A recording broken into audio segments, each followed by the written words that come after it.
Ini cendawan tahung.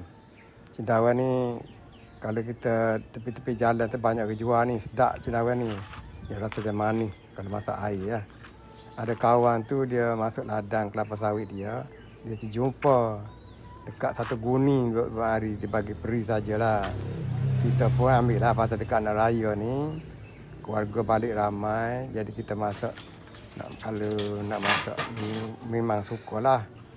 Ni masak air ni sedap lah, dia tak lemak kita masak air. Jadi terima kasih lah pada yang bagi tu. Kita pun nak lebih ni nak simpan. Lepas tanya dia, cara nak simpan, dia kata cendawan ni jangan basuh kalau nak simpan. Kecuali nak makan terus hari ni basuh.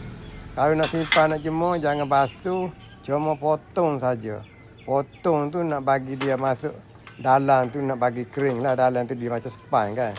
Kita potong tu udara dia keluar.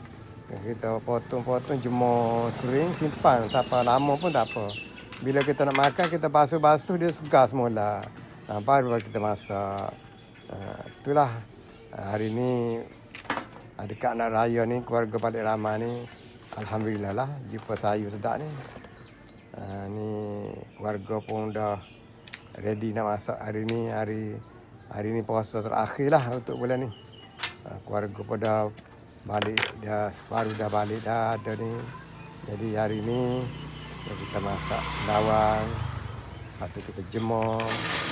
Bila dah selebihnya kita simpan lah. Takut anak-anak nak balik, kita bagi je. Kita tak jual ni, nak simpan saja. Dia bagi petua ni budak ni. Dia petua cara nak simpan lama cendawan. Itu daun palah dalam beledi tu petua juga. Kalau kita nak tahan lama daun palah, kita kerak tu, ikat kemah-kemah, kita letak air sikit, ditangkar.